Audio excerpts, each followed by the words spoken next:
ಕರ್ತನಾಮದಲ್ಲಿ ಇಲ್ಲಿ ಸೇರಿ ಬಂದಿರುವ ಎಲ್ಲರಿಗೂ ಮನಪೂರ್ವಕವಾಗಿ ವಂದನೆಗಳ ಸಲ್ಲಿಸುತ್ತೇನೆ. ದೇವರು ನಿಮ್ಮನ್ನೆಲ್ಲರನ್ನ ಆಶೀರ್ವದಿಸಲಿ. ವೇದಿಕೆಯನ್ನು ಅಲಂಕರಿಸುವ ದೈವ ಸೇವಕರಿಗೂ ವಂದನೆಗಳು, ಆಹ್ವಾನ ಕೊಟ್ಟಂತಹ ದೈವ ಸೇವಕರಿಗೂ ವಂದನೆಗಳು. ಇದುವರೆಗೂ ಕರ್ತನನ್ನ ಗಾನಗಳಿಂದ ಆತನನ್ನ ಮಹಿಮೆಪಡಿಸುತ್ತಾ ಚಿಕ್ಕ ಮಕ್ಕಳು, ದೊಡ್ಡವರು, ಹಿರಿಯರು ಎಲ್ಲರೂ ಸೇರಿ ಆತನನ್ನ ಆರಾಧಿಸಿದ್ರ. ಅದಕ್ಕಾಗಿ ಕರ್ತನ ನಿಮ್ಮೆಲ್ಲರನ್ನು ಆಶೀರ್ವದಿಸಲಿ. ಹಲ್ಲೆಲೂಯಾ. ಎಷ್ಟು ಜನಕ್ಕೆ తెలుగు అర్థ ಆಗಲ್ಲ ಹೇಳಿ? ಎಷ್ಟು ಜನಕ್ಕೆ తెలుగు అర్థ ಆಗಲ್ಲ? అర్థమవుతుందా? Thanks a lot. తెలుగు ఎవరు చదువుతారు? బైబిల్, తెలుగు బైబిల్ ఎవరి దగ్గర ఉంది? Please come forward brother. ఇక్కడ రండి దగ్గరికి. ఇంకా తెలుగు ఒకటి చదువులు ఉన్నారా తెలుగులో? So I request pastor John Paul to help me in reading messages. Okay, అందరూ హల్లెలూయా అంటున్నారు. హల్లేల్ అంటే స్తుతి, యా అంటే యెహోవా, యెహోవా నీకు స్తోత్రం అని అర్థం. హల్లే అంటే హోలీ, లు అంటే నీవు, యా అంటే యెహోవా, యెహోవా నీవు పరిశుద్ధుడవు అంటే దేవా నీవు పరిశుద్ధుడవు అని దాని అర్థం. ఓకేనా?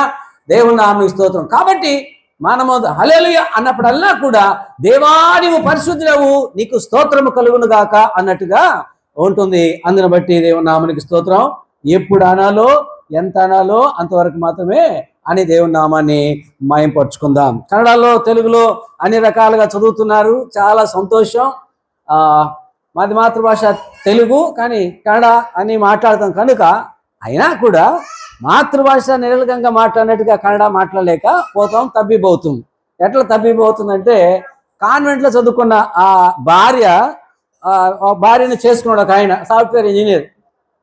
ఆయన ఇద్దరు వెళ్తూ ఉంటే ఒక పోస్టర్ కనపడిందంట, సినిమా పోస్టర్. ఆ సినిమా పోస్టర్ చూసి ఆమె అంటుంది, ఇదేని ಹೆಸರು ఏదో బీడి సేది బంద అన్నాడు. ఏమంట? ఇదేని సినిమా ಹೆಸರು బీడి సేది బంద ಅಂದ್ರೆ లే లూజో, ಅದು బీడి సేది బంద అల్లకనే బిడిసద బంద అన్నాడు. ఏమంట? బిడిసద బంద అంటే ఎక్కడ విడదీసి పదము కూర్చు చదవాలో అట్లా చదివితే మాత్రమే దేవుని వాక్యం నీట్గా మనకు అర్థమవుతుంది. జైన్ ఇండియా మిషన్ తరపున house churches fellowship of India, Jain India మిషన్లో మేము చదువుకున్నాం. తద్వారా చిన్న చిన్న గృహకు సంఘాలు కట్టుకున్నాం. 400 గృహ సంఘాలు మా అయ్యగారి ద్వారా కట్టబడ్డాయి. అందులో సేవ జరుగుతుంది. అందులో మాది ఒకటి. వారి ప్రేరేపణ, ప్రోత్సాహంతో సేవలా జరుగుతుంది. రెవరెండ్ డాక్టర్ ఎఫ్రత గారు ఆయన పేరు. హోప్ పాయింట్ బాప్టిస్ట్ చర్చ్ అని టైప్ చేస్తే ఆయన మెసేజ్లు కూడా మీరు వినొచ్చు. దేవుని నామానికి స్తోత్రం. రెవరెండ్ లోకేష్వి అని టైప్ చేస్తే కూడా యూట్యూబ్లో మా చిన్న మందిరం యొక్క మెసేజ్లు కూడా మీరు వినొచ్చు. చక్కని సందేశం అందించిన దైవజనులకు వందనాలు చెల్లిస్తున్నా. ఆయన నాకన్నా సీనియరు. ఇక్కడేదో గలిబిలిగా ఉంది, మీకు కొద్దిసేపు మాత్రం వాక్యం చెప్పారు. చాలా చక్కగా ఆయన చెప్తారు. దేవుని నామానికి స్తోత్రం. నాతో ఎప్పుడు వస్తూ ఉంటారు, నన్ను ఎక్కడ తీసుకెళ్తూ ఉంటారు. ఏమంటే ఒక పెద్ద హాల్లో ఏమన్నంటే ఒక ప్రోగ్రాం జరిగింది. చక్కగా పాట సంగీతం ఆలాపించిన ఒక సహోదరుని, యవనస్తుని ఆ సభాముఖంగా అందరు లేచి చప్పట్లు కొడుతున్నా కూడా ఆ పాట పాడిన వ్యక్తి మాత్రం ఏమి సంతోషం, యాక్షన్ చూపించట్లే. ఏంటి గమ్మున ఎంతమంది చప్పట్లు కొడుతున్నాం, అందుకున్నాడు, సైలెంట్గా ఉన్నాడని ఆశ్చర్యంగా చూస్తూ ఉంటే లాస్ట్ ఒక పెద్ద ఆయన లేచి చప్పట్లు కొడితే అప్పుడు వాడికి సంతోషమైంది. ఎందుకురా ఇన్ని 100 మంది చప్పట్లు కొడితే నువ్వు సంతోషించలేదు, ఆయన లేస్తే మాత్రం సంతోషించినావంటే ఆయన నా గురువు అన్నాడు. ఏమంట? ఆ గురువు మెచ్చుకుంటేనే నాకు సంతోషం, కానీ మీరందరూ మెచ్చుకున్న దానికంటే ఆయన నన్ను ఎక్కువ మెచ్చుకోవాలి. దేవుని నామమునకు స్తోత్రం కలుగుగాక. వాక్యంలోనికి మనం వెళ్ళదము. మీరు ఏమి వినుచున్నారు, ఎలా వినుచున్నారు జాగ్రత్తగా చూసుకోండి అని లూకా సువార్తలోను, మార్కు సువార్తలోను చెప్పబడి ఉంది. మనం ఏం వినుచున్నాం, ఎలా వినుచున్నాం? మనం వింటున్నది దేవుని యొక్క వాక్యము కనుక జాగ్రత్త కలిగి వినవలసిందిగా మనం చేసుకుంటున్నాం. సినిమా చూస్తుంటున్నాం, బాగా మంచి జోకు, ఫైటు, సీను ఇది వస్తున్నప్పుడు పక్కలో ఎవరైనా వచ్చి అదేమి ఇదేమని అడిగితే చెప్తారా? ఎవరైనా కుదరా ఆమె నోడానా అంటారా? లేదా? వాక్యం చెప్పేటప్పుడు కూడా అంత శ్రద్ధ పెట్టి వింటే మాత్రమే మనకు అర్థమవుతుంది. సామెతలు 4:4 అంటాడు, నా మాటను నీ హృదయము పట్టుదలతో పట్టుకొని అన్నారు. క్రికెట్ ఆడేటప్పుడు బ్యాట్ కొడితే ఆ బాల్ పట్టుకోవడానికి వెనకాల ఉన్న కీపర్ కానీ ప్లేయర్ ఇతరులు అందరూ కూడా ఎంత జాగ్రత్తగా క్యాచ్ పట్టుకుంటారు కదండి. క్యాచ్ మిస్ అయితే ఏమంటారు, మిస్ చేశాడ్రా అని అంటారు, అవునా లేదా? వాక్యం వినేటప్పుడు కూడా ఏ ఒక్క భాగాన్ని కూడా మనం మిస్ చేసుకున్నామంటే ఆ అర్థం పోగొట్టుకున్నట్టే అని. సరే, నేటి వాక్య ధ్యానం యోహాను సువార్త 8వ అధ్యాయం మనం చదువుకున్నాం. యోహాను సువార్త 8వ అధ్యాయంలోని మొదటి 11 వచనాలలో ఒక ప్రత్యేకమైన సన్నివేశాన్ని మనం చూసాం. ఏంటి ఆ సన్నివేశం అంటే, ఉదయకాలమున యేసు ప్రభులు వారు ఒక చోట కూర్చొని అక్కడికి వచ్చిన కొంతమందికి వాక్యం చెబుతూ ఉన్నారు. వాక్యం చెబుతుంటే వింటున్న వారిని డిస్టర్బ్ చేయడానికి కోసం శాస్త్రుడు పరిశీలనటువంటి 2 తెగలు వచ్చి ఒక స్త్రీని బాగా చితకబాది రాళ్లతో కొట్టి కొన ఊపిరితో తీసుకొని వచ్చి ఆయన ముందు పడవేసి అక్కడ జరుగుతున్నటువంటి ఆరాధనను డిస్టర్బ్ చేసి ఫస్ట్ మాకు న్యాయం తీర్చి మరలా తర్వాత నువ్వు బోధన చేసుకో అన్నట్లుగా మాట్లాడినట్టుగా చూస్తూ ఉంటున్నాం. ఈ వాక్యాన్ని మీరు అనేక సార్లు చదువుకొని ఉంటారు, చాలా మంది బోధించుంటారు. ఇప్పుడు నేను చెప్పబోయేది కూడా దాన్ని ఏమన్నారు, మరల వినడము అని అంటారు. మరల వినడము అంటారు. దేవుని నామమునకు స్తోత్రం. విన్నదాన్ని మనం వాక్యం చేసుకుందాం. వాక్యం చదివేటప్పుడు అబ్జర్వేషన్, ఇంటర్ప్రిటేషన్, అప్లికేషన్ అన్నారు. చదివేటప్పుడు అందులో ఉన్న ప్యాసేజ్లో ఏముంది, ఎవరెవరు ఉన్నారు, ఏమి ఘటన, ఏమి జరిగింది, ఏమి ప్రారంభము, ఏమి ముగింపు అన్నదాన్ని మనం నీట్గా చూసుకున్నామంటే అందులోని సన్నివేశాలలో మనము ఎవరినో ఒకరిని పోలి ఉంటాం. మనము దిద్దుకోవాలన్నా, సరిదిద్దుకోవాలన్నా, లేకుంటే ఏమన్నా మన విశ్వాసాన్ని బలపరచుకోవాలన్నా అన్న విషయాలను తెలుసుకోవడానికి కోసం వాక్యాలు మనకు సహాయం చేస్తాయి. వాక్యం మనల్ని ఏం చేస్తుందంటే పరిశుద్ధపరిచి దేవుని యొక్క సారూప్యంలోనికి మనల్ని ఏం చేస్తుంది, మారుస్తుందని చెప్పడానికి ఇష్టపడుతూ ఉన్నా. సరే, యోహాను సువార్త 8వ అధ్యాయం 1వ వచనంలోనికి వస్తాం. యేసు ఒలివల కొండకు వెళ్ళెను. తెల్లవారుగానే తిరిగి దేవాలయంలోనికి రాగా ప్రజలందరూ ఆయన యొద్దకు వచ్చింది కనుక ఆయన కూర్చుండి వారికి బోధించుచూ ఉండెను. శాస్త్రులు పరిసయ్యులు వ్యభిచారమందు పట్టబడిన స్త్రీని తోడుకొని వచ్చి ఆమెను మధ్య నిలబెట్టి, బోధకుడా, ఈ స్త్రీ తప్పు చేస్తుంటే పట్టుకొని వచ్చాం, ఇట్టి వారిని రాళ్ళూరువి చంపాలని ధర్మశాస్త్రంలో రాయబడి ఉంది కదా, అయినా కూడా నీవేమి చెప్పుచున్నావు అన్నాడు. వీళ్ళకి కావాల్సింది న్యాయం కాదు, కానీ యేసు ప్రభు పైన బురద చల్లడము వీళ్ళకి అవసరం. యేసు ప్రభు పైన బురద చల్లడం అవసరం. టోటల్గా వాక్యాలు చూస్తున్నప్పుడు యేసు ప్రభు క్షమించలేని ఘోర పాపి ఎవరు కూడా లేరు. యేసు ప్రభు స్వస్థపరచలేని రోగం అంటే ఏది కూడా లేదు. హల్లెలూయా. ఆయన వల్ల అందరు ఎంత ఘోర పాపినైనా కూడా ఆయన క్షమిస్తాడు అన్నదానికి అంతంలో మనము చూసుకుందాం. శాస్త్రులు పరిసయ్యులు యేసు ప్రభు దగ్గరకు ఒక స్త్రీని తీసుకొని వచ్చారు. అక్కడ ఎవరు ఉన్నారు? యేసు ప్రభు ఉన్నాడు, ఆయన శిష్యులు ఉన్నారు, కొంతమంది ప్రజలు ఉన్నారు. వారి జతలోకి కొంతమంది శాస్త్రులు పరిసయ్యులు వ్యభిచారులు పట్టబడిన స్త్రీని తీసుకొచ్చాం. ఎవరెవరు ఉన్నారు చెప్పండి? యేసు ప్రభు, ఆయన శిష్యులు, కొంతమంది ప్రజలు, శాస్త్రులు పరిసయ్యులు, వ్యభిచారులు పట్టబడిన స్త్రీ. ఈ 5 మందిని గుర్తుపెట్టుకుందాం. ఈ 5 మందిలో మనం ఎవరిలాగా ఉన్నామో ఒకసారి ఆలోచన చేస్తాం. వాక్యము చెబుతున్నాడు ప్రభు, ప్రజలు వింటూ ఉన్నారు. ఈ మధ్యలో ఈ గుంపు వచ్చి హడావిడి చేసేసింది. ఎవరంట వీళ్ళు? శాస్త్రులు పరిసయ్యులు. తప్పు చేస్తున్న ఆమెను తీసుకొని వచ్చి యేసు ప్రభు ముందు నిలబెట్టి రాళ్ళన్ని చేతులు పట్టుకొని వచ్చి ఏమన్నా మేము కొట్టి చంపాలా, నువ్వేమంటావు అని. ఎవరి శాస్త్రులు పరిసయ్యులు? యెషయా గ్రంథం 65వ అధ్యాయం 5వ వచనం చూస్తే, యెషయా గ్రంథం 65వ అధ్యాయం 5వ వచనం చూసినప్పుడు ఏమన్నారు? మా దాపునకు రావద్దు, మేము మీకంటే పరిశుద్ధులము అని అంటున్నారు. మా దాపునకు రావద్దు, ఎడముగా ఉండము, మేము నీకంటే పరిశుద్ధులము అన్నారు. అంటే పరిశుద్ధులు మేమంతా బాగా తెలిసిన వారము, ధర్మశాస్త్రమును బాగా జ్యూస్ చేసుకొని తాగిన వారము అని వారి గురించి వారు గొప్ప గొప్పగా చెప్పుకుంటున్నారు. అలాంటి వారు ఈమెను పట్టుకొని యేసుప్రభు దగ్గరకు తీసుకుని వచ్చారు. ఇప్పుడు యేసుప్రభులు వారు ఆమెను రాళ్ళతో కొట్టండి అని అంటే, సరే రాళ్ళతో కొట్టి చంపండి అంటే, ఈయనేమి దేవుడు, ఏం ప్రేమ చెప్తున్నాడు, అన్యాయంగా ఒక ఆమెను రాళ్ళతో కొట్టమంటున్నాడే అని ఇట్లు తిప్పుతారు. అయ్యో పాపం వదిలిపెట్టేయండి అని అంటే, ఈయన బైబిల్ను ఫాలో చేయట్లేదు, ధర్మశాస్త్రం ఫాలో చేయట్లేదు, దిటబోధకుడు మనకు అవసరమా అని అట్లా కూడా నింద మోపడానికి కోసం వీళ్ళు ఏం చేశారంటే, అందరి దగ్గర మంచి పేరు తెచ్చుకున్న రీతిలో మేము పరిశుద్ధులము, నువ్వు మాకు చెప్పేంత వరకు రావద్దు అన్నట్టుగా వీరు మాట్లాడుతూ ఉన్నారు. లూకాసు వార్తలుగా మనం వస్తే, లూకాసు వార్త 18వ అధ్యాయం వచనం 9 చూసినప్పుడు, లూకాసు వార్త 18వ అధ్యాయం వచనం 9 చూసినప్పుడు ఏమంటారు చూడండి. తామే నీతిమంతులమని తమ్మునే నమ్ముకొని ఇతరులను తృణీకరించు కొందరితో ఆయన ఈ ఉపమానము చెప్పాను. శాస్త్ర పరిశీలు ఏమంటారంటే, మేమే పరిశుద్ధులము, మేమే నీతిమంతులము, మాకు చెప్పేవారి ప్రపంచంలో ఎవరు కూడా లేరు అనేటువంటి చెప్పే ఈ తెగ చేతికి పాపం ఈ స్త్రీ వాళ్ళ చేతికు చిక్కేసింది. కానీ ప్రజలు ఏమంటారంటే, వాళ్ళు పట్టుకున్నారంటే కరెక్టే, వాళ్ళు కొట్టినారంటే కరెక్టే, వాళ్ళు చంపినారంటే కరెక్టే అన్నట్టుగా ప్రజలు కూడా అనుకునేటువంటి పరిస్థితి ఉండేది. శాస్త్ర పరిశీలేటువంటి వారు మేమందరికంటే నీతిమంతులం, మాకు చెప్పేవాళ్ళు ఎవరు లేరని సాక్షాత్తు యేసు ప్రభువును కూడా నిలదీసేట్టుగా వాళ్ళు మాట్లాడుతూ ఉన్నారు. శాస్త్రులు, పరిసయ్యులు, అక్కడ ప్రజలు కూడా ఉన్నట్టుగా మనం చూస్తున్నాం. ఎవరున్నారు? ప్రజలు.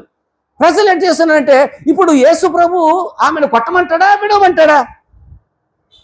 యేసు ప్రభు ఆమెను కొట్టమంటాడా విడవమంటాడా అని వీళ్ళ తరపున, వాళ్ళ తరపున, యేసుప్రభు తరపున, శాస్త్ర పరిశీలన తరపున అటు ఇటు చూస్తూ ఉన్నారు. ఏమి మాట్లాడలేనట్టుగా ఇది చూస్తూ ఉన్నారు. ఈ రోజుల్లో కూడా చాలా మంది ఒక నీళ్ళలో మునిగిపోతున్నా, యాక్సిడెంట్ అయి పడున్నా పోయి కాపాడాడు బానిచ్చి ఏం చేస్తారు? ఫోటోలు తీస్తుంటారు, వీడియోలు తీస్తుంటారు, యూట్యూబ్లలో పెడుతూ ఉంటారు. అలాంటి తెగ ఈ యొక్క ప్రజలది ఉంది అన్నారు. ఈ ప్రజలు ఎటువంటి వారంటే చూడండి, యెషయా గ్రంథం 3వ అధ్యాయం 5వ వచనం. యెషయా గ్రంథం 3వ అధ్యాయం 5వ వచనం ఏమన్నా చూడండి. ప్రజలలో ఒకడు ఇట్లనును మరి ఒకడు అట్లనును అన్నాడు. ప్రజలలో ఒకడు ఇట్లనును ఒకడు అట్లనును అన్నాడు. పెడితే పెళ్లిళ్ళు కోరతారు, పెట్టకపోతే చావులు కోరతారు. నా తెలుగు అర్థమవుతుందా మీకు? ನನ್ನ తెలుగు ಅರ್ಥ ಆಗ್ತತಾಯಿ ನಿಮಗೆ?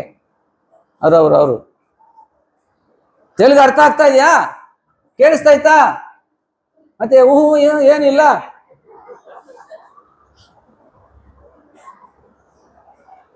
ఒకసారి కడపలకు వెళ్ళి వాక్యం చెప్పాల్సి వచ్చింది. బెస్త వాళ్ళు ఉన్నారు అక్కడ. బెస్త వాళ్ళు కదా అని యేసు ప్రభు పేతుని ఎలా పట్టుకున్నాడో, ఆయన వలలో ఎలా చేపలు నింపబడ్డాయో అని బెస్తవారి గురించి వాక్యము ఈ తెలుగులోనే చెబుతూ ఉంటే 3/4 గంట సేపు విన్నారు. విన్న తరువాత అర్థమైందా ఆ వాక్యము అని అన్నాం. అంతే.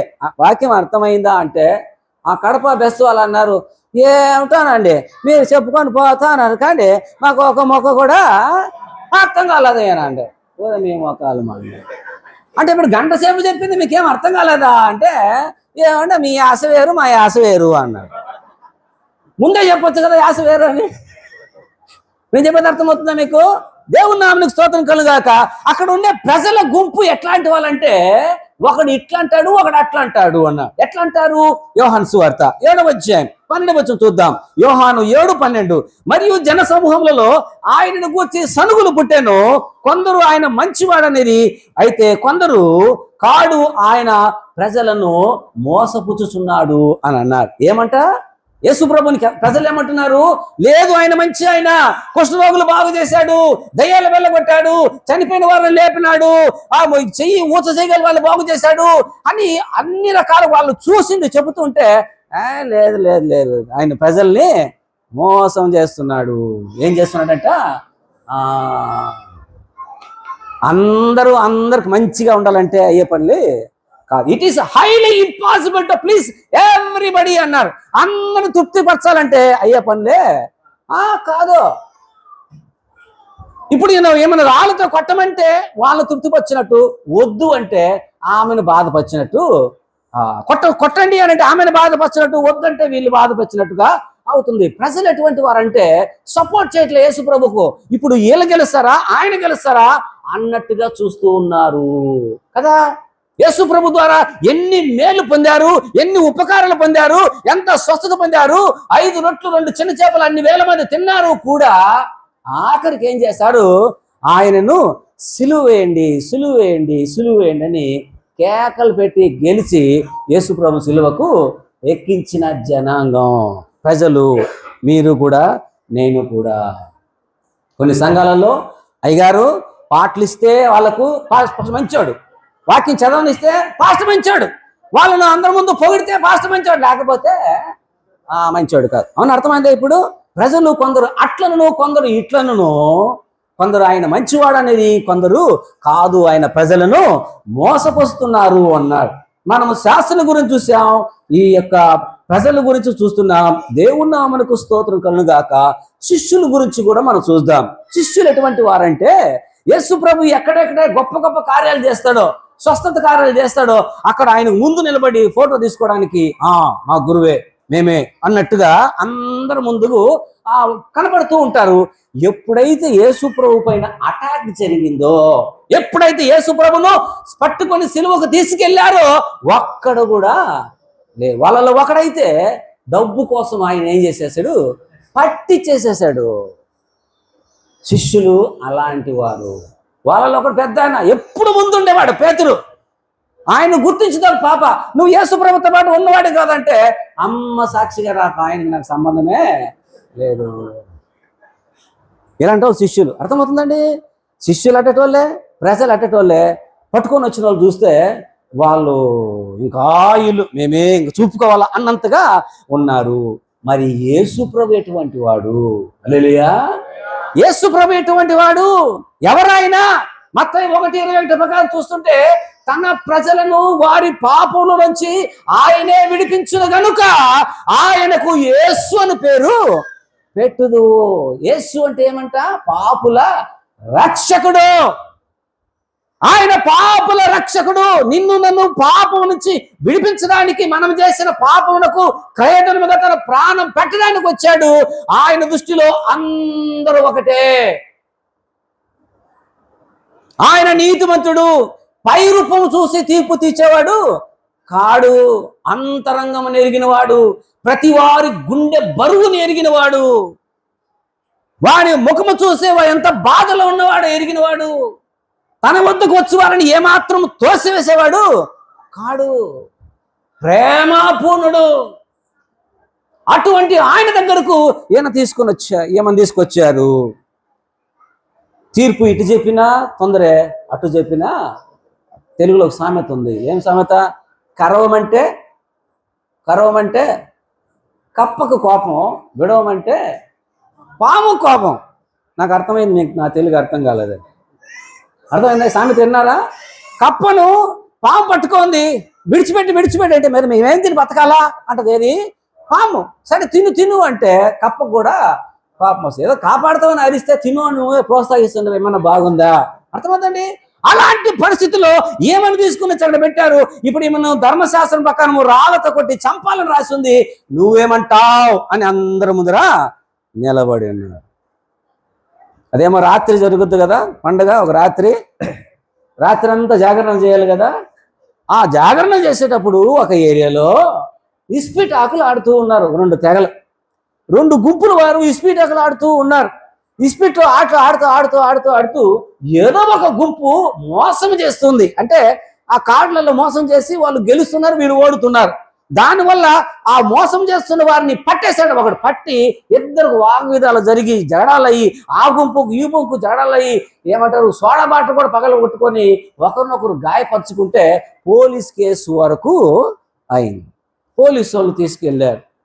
లేదు సార్, ఫస్ట్ వీడే సార్ అని కొట్టింది అని వాళ్ళు వీళ్ళ మీద చెప్తారు, వీళ్ళు వాళ్ళ మీద చెప్తారు. కావాలంటే ఆయన అడగండి అన్నారు. ఎవరిని? ఒక ఆయన వీళ్ళు ఆడుతుంటే చూస్తున్నాడు అనమాట. ఆయన బట్టి చేశారు. ఇప్పుడు ఈయన సాక్షి. ఎవరికి? 2 గుంపుల వారికి ఆయనే. ఫస్ట్ వీళ్ళే మమ్మల్ని కొట్టింది, కావాలంటే ఆయన అడగండి. ఆయన పేరు రాసుకున్నారు. ఆయన రేపు కోర్టులో పోయి సాక్ష్యము చెప్పాలా. ఇప్పుడు కోర్టులో పోయి ఆయన చూశాడు కదా సీను, సాక్ష్యం చెప్పాలి, ఎవరు కొట్టినా ఫస్ట్ అన్నట్టుగా. వెళుతూ ఉంటే ఒక గుంపు ఉంటుంది. మా ఓడు గురించి ఏమైనా చెప్పినావు అనుకో, నడవడానికి కాళ్ళు ఉండవు, జాగ్రత్త అన్నారు. ఎవరు? ఒక గుంపు మా ఓడికి విరుద్ధంగా ఏమని చెప్పినామనుకో, నడవడానికి 2 కాళ్ళు ఉండవు, జాగ్రత్త అన్నాడు. ఓయమ్మ, ఇదేంద్ర నాయన, ఇలాంటి సిక్కులో చిక్కున్నా నేను చూసింది చెప్పాలి కదా. సరేలే, వీళ్ళు కాళ్ళు ఎరగొడతారు కదా, వాళ్ళ మీద చెప్దామని చెప్పి పోతుంటే ఆ గుంపు గేట్ దగ్గర ఉండి, మా ఓడి గురించి ఏమని చెప్పినామనుకో, తల ఉండదు, జాగ్రత్త అన్నాడు. వీళ్ళు కాళ్ళు తీస్తారు, వాళ్ళ తల తీస్తారు, మరి ఎవరి మీద చెప్పాలా? అర్థమవుతుందా? ఎవరి మీద చెప్పాలా? కోర్టులో నిలబడినాడు, కోర్టులో జడ్జి అడుగుతున్నాడు, చెప్పనైనా నువ్వు ఏం చూస్తున్నావు చెప్పు, ఎవరు ఫస్ట్ కొట్టింది చెప్పు అంటే వాడు భయపడేడు చూస్తాడు. వాడు కాళ్ళు ఉండవు అని అక్కడి నుంచి సిగ్నల్ ఇస్తాడు. ఈ పక్క చూస్తే తల ఉండదు అంటాడు. ఏం చేయాలి? అప్పుడు ఆడు ఏం ఐడియా చేశాడంటే, సరే నైట్ అంతా ఆడుతా ఉన్నామా, ఆడుతున్నావు, వాళ్ళ మీద మాట కొంచెం ఎక్కువ హీట్ ఎక్కిందా, వాగ్వాదం ఎక్కువైందా, అయింది ఫస్ట్ ఎవరు కొట్టినారా చెప్పురా అంటే, అదే మాటలు ఎక్కువైందా, జోరు గాలి వచ్చిందా, దూలు వచ్చిందా, కళ్ళలో పడింది, కళ్ళు ముందుకొని కళ్ళు చేసే లోపల ఇద్దరు ఒకరి మీద ఒకరు పడ్డారు. ఫస్ట్ ఎవడు కొట్టిందా నాకు తెలవదు. అర్థమైందా? ఆయనేమో తప్పించుకున్నాడు, యేసుప్రభు తప్పిస్తున్నది అవుతుందా? ఆయన తప్పించుకున్నాడు, యేసుప్రభు తప్పిస్తున్నది అవుతుందా? ఆమె వ్యభిచారం చేస్తూ నువ్వు చూసినవారా, నువ్వు చేయలేదరా, అట్లానే మనం తప్పించుకున్నది అవుతుందా? అందరికి న్యాయము జరిగించాలి, అందరికి న్యాయము జరిగించాలి. ప్రజలు ఇటు ఉంటారు, అటు ఉంటారు. ఎవరు ఎక్కువ డబ్బులు ఇస్తే వాళ్ళు ఓటేసి గెలిపిస్తారు, కానీ మంచోడు ఎవరు చెడ్డోడు ఎవరు చూడరు. పెడితే పెళ్ళిళ్ళు, పెట్టకపోతే చావులు కోరుతారు. శిష్యులు ఆయన గెలిస్తే ఆయన పక్కుంటారు, లేకుంటే పారిపోతాడు. యేసుప్రభు ఒక్కడే నీ కొరకు నా కొరకు నిలబడేవాడు. హల్లెలూయా. అక్కడ ఎవరు లేరు, అందరు పారిపోయారు, లాస్ట్ ఆయన ఒక్కడే నిలబడ్డాడు. ఇప్పుడు ఆ స్త్రీ దగ్గరకు వద్దాం, స్త్రీ ఏం పని చేస్తున్నదంట? తప్పు చేస్తుంటే చిక్కింది, వ్యభిచారము చేస్తుంటే చిక్కిందయ్యా. ఇట్టి వారిని రాళ్ళు రువ్వి చంపమని మోషే తన ధర్మశాస్త్రంలో మాకు వివరించాడు. రాశాడా? ద్వితీయోపదేశకాండం 22వ అధ్యాయము 21వ వచనం. ద్వితీయోపదేశకాండం 22వ అధ్యాయము 21వ వచనం. వారు ఆమె తండ్రి ఇంటి వారు ఆ తండ్రి ఇంటి వద్దకు ఆ చిన్నదాన్ని తీసుకొని రావాలను. అప్పుడు ఆమె ఊరివారు ఆమెను రాళ్లతో చావగొట్టవలను. ఏలయనగా ఆమె తన తండ్రి ఇంట వ్యభిచరించి ఇశ్రాయేలులో దుష్కార్యము చేసెను. అట్లు ఆ చెడుతనమును మీ మధ్య నుండి పరిహరించుదురు. ఒక స్త్రీ తన సొంత భర్తతో కాక ఒక కన్య పెళ్ళయ్యేంత వరకు కూడా పరపురుషులతో మాట్లాడిన, శయనించిన అట్టి దానిని రాళ్లతో రూవి చావగొడితేనే ఇతరులకు భయం ఉంటుంది అన్నట్టుగా మనము ధర్మశాస్త్ర గ్రంథంలో చూస్తున్నాము. ఈమె చేసింది కనుక ఈమెను ఇప్పుడు రాళ్లతో చావగొట్టాలి అని వాళ్ళు వచ్చారు. ఏమేం చేసింది? చేయరాని తప్పుడు పని చేసినట్టుగా చూస్తున్నాము. వ్యభిచారమందు పట్టబడిన స్త్రీ పట్టబడింది. ఎట్టబడిందంట? పట్టబడింది. కొందరు చెబితే విననప్పుడు ఏమంట చెప్పండి? చెబితే విననప్పుడు చెడినాక చూడాలంట. ఏంటంట? చెడినాక చూడాలంట. పాన్ పరగు గుట్కా తినొద్దురా, క్యాన్సర్ వస్తుందిరా, బీడీలు సిగరెట్ తాగొద్దురా, క్యాన్సర్ వస్తుందిరా, తాగొద్దురా, కడుపు చెడిపోతుందిరా. చెబితే వింటారా? వినరు. క్యాన్సర్ వచ్చి, జాండిస్ వచ్చి, కిడ్నీలు చెడిపోయి, లివర్ చెడిపోయి, ఆఖరి ప్రాణాలు బయట హాస్పిటల్ ఉంటారు కదా, అప్పుడు పోయి వాళ్ళ మొహం చూస్తే పెట్టుకుంటారు మొహం. ఎందుకు?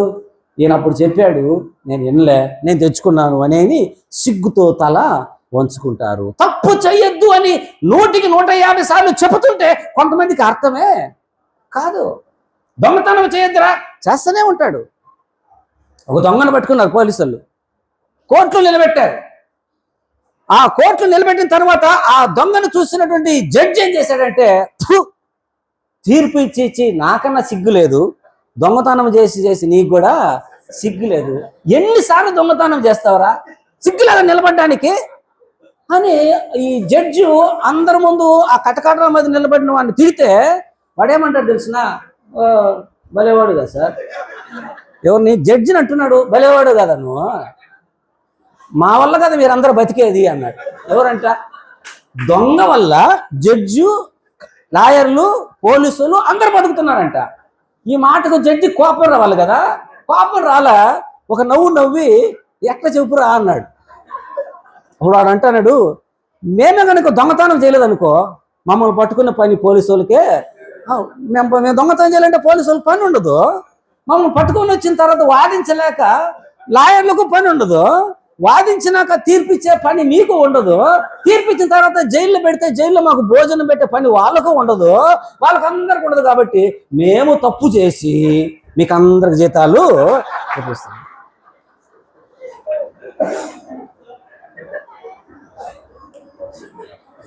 భలే చెప్పినవరా అన్నాడు. నవ్వుతున్నాం కదా. మనం పాపము చేస్తుండబట్టే మందిరాలు కావాల్సి వస్తుంది. మనం తప్పు చేశాము కనుకనే సేవకులు కావాల్సి వస్తుంది. మనము పాపలు మునిగి తేలాడుతున్నాం కనుకనే ఈ కేకలు పేకలు తెగిపోయేలాగా కేకలు పెట్టి స్వార్థ పంచేటువంటి పని మనకు వస్తుంది. మనము పాపము చేస్తున్నాడు బట్టే భూమిని ఆకాశం సృష్టించిన సాక్షాత్తు దేవాతి దేవుడు ఈ భూమి మీదకు రావాల్సి వచ్చింది. ఆ రోజు వాళ్ళు నిలదీసింది, యేసు ప్రభు నిలదీశారు కదా. ఈమె తప్పు చేస్తుంటే రాళ్ళతో కొట్టి చంపాలని ఈ ధర్మశాస్త్రం రాయబడింది, నువ్వేం చెప్తావు అంటున్నారు కదా. ఆ యేసు ప్రభు సామాన్యమైన వాడు కాదు. మీకు అందరికి తెలుసు, నాయిన్ అనే గ్రామంలో ఒక విధవరాలి కుమారుడు చనిపోతే ఆ గ్రామంలో నుంచి ఆ చనిపోయినటువంటి వాని పాడిని మోసుకొని వస్తుంటే యేసు ప్రభు ఆయన శిష్యులు స్వార్థ పరిచయం చేసుకొని ఆ ఊర్లోకి పోతున్నారు. ఒక మరణము ఒక వ్యక్తిని బయటకు తీసుకొని పోతుంటే జీవాధిపతి అయిన ప్రభు ఆ ఊర్లోకి ప్రవేశిస్తూ చచ్చిపోతున్నటువంటి ఆ చనిపోయిన సమాధి చేయబడుతున్న వ్యక్తిని ఊరవతలు తీసుకొని పోతుంటే ఏడుస్తున్న తల్లిని చూసి, అయ్యా కాస్త ఆపండి, పాడిని ఆపారు. ఆమె ఏడుస్తుంటే ఆమెను బొజ్జగించినారు. వాళ్ళు అనుకున్నారు బంధువేమో, కొత్త వాళ్ళేమో, అందుకే ఆపారు అనుకున్నారేమో. కానీ పాడి నిలిపిన తరువాత ఆ తల్లిని ఓదార్చి చచ్చిపోయిన వానితో మాట్లాడుతున్నాడు. చిన్నవాడా లెమ్మని నీతో చెప్పుతున్నాను అని అన్నట్టునే చచ్చిపోయిన వాడు లేచి కూర్చున్నాడు. హల్లెలూయా. లేచి కూర్చున్న తరువాత ఆమెను ఆ బాలుడు వాళ్ళ అమ్మకు అప్పగిస్తే అందరూ ఆశ్చర్యపడ్డారు. ఆమెను సమాధానపరిచి ఆ యేసుప్రభు శిష్యులు ముందుకు వెళుతుంటే చచ్చిపోయి లేచాడు కదా, వాడు బిత్తర చూపులు చూస్తున్నాడు. భయ చూస్తున్నాడు. ఏమైంది ఇక్కడ? ఏంది ఇంతమంది చేరి ఉన్నారు? నేను చచ్చిపోయినాను కదా. చచ్చిపోయిన వాళ్ళందరూ ఆ దేవుని సింహాసనం మీదట తీర్పుకు నిలబడితే ప్రభు ఆ సింహాసనం మీద కూర్చొని పరిశుద్ధులుగా ఉన్నవారు చనిపోయిన వారిని వీళ్ళను పరలోకానికి నిత్య జీవనం తీసుకెళ్ళు అని, రక్షించబడకుండా చనిపోయిన వారిని వీరిని పాతాళాలకు తీసుకొని పోమని, ఇట్లా పరిశుద్ధులను ఎటు తీసుకెళ్ళమని అంటున్నాడు. పాపులను ఎటు తీసుకొని పోమంటే ఆ యొక్క దూతలు తీసుకెళ్లి ఆ వ్యక్తిని తీసుకెళ్లి నరకంలోకి విసిరేస్తుంటే వెల కొట్టుకొని అక్కడ కాలేవాళ్ళు వెళ్ళేవాళ్ళు ఈ విధంగా జరుగుతుంటే క్యూలో నిలబడిన వాళ్ళందరూ కూడా ఏమంటారో తెలిసిన, నెక్స్ట్ నేనే కదా, నేను పరలోకానికి ఎత్తబడతాను, పాతాళాలకు తోయబడతాను, పరలోకి ఎత్తబడతాను, నరకానికి తోయబడతానని టెన్షన్లో ఉన్నారు. ఆ క్యూలో నేను కూడా ఉన్నానమ్మా. ఆ క్యూలో నేను కూడా ఉన్నప్పుడు నా సర్ది వచ్చి ఆయన ముందు నిలబడినప్పుడు ఆయన నన్ను చూసి, ఏయ్ మీ అమ్మ ఏడుస్తుందిరా, పో ఇంటికి పో అని అన్నాడు. నేను అక్కడి నుంచి వచ్చేళ్ళకో ఇక్కడ లేచాను, మీరు కనపడినారు. ఒక విషయం తెలిసిన మీకు, అక్కడ అంత పెద్ద సింహాసనములో కోట్ల దూతల మధ్యలో మహిళ అధికారం సర్వాధికారం కలిగినటువంటి ఆ దేవుడు అక్కడ ఉన్నాడు, ఇక్కడ కూడా ఉన్నాడు. హల్లెలూయా. ఆయన అక్కడ మహిమతో నింపడ్డాడు, ఇక్కడ చాలా సింపుల్ గా ఉన్నాడే అని చెప్పి ఆడు బెత్తరిపోయి కేకలేస్తున్నాడు. ఈయన సాధారణమైన మనిషి కాదు, ఇంత సింపుల్ గా వేసుకున్న మనిషి కాదు. ఇలాంటి చేపలు పట్టే వాళ్ళు, గొర్రెలు కాపర్లు, సిమెంట్ పని చేసే వాళ్ళు కాదు ఆయనకు కాపలు ఉండేది. ఆయన దూతలు అంతంత ఎత్తున్నటువంటి దూతలు, రెక్కలు, పరిశుద్ధుడు పొగుడుతున్నటువంటి మహిమ సింహాసనం ఉన్న ఆయన ఇంత సింపుల్ గా వచ్చాడే అని వాడు చెప్పిన తరువాత గుండెలు పగిలి చాలా మంది మారారు. ప్రియమైన దేవుని జనాంగమా, తీర్పుకు వెళ్ళే లోపల నీవు నేను మనం మారితే మనకెంతో మంచిది. అది మాత్రం చెప్పడానికి ఇష్టపడతా.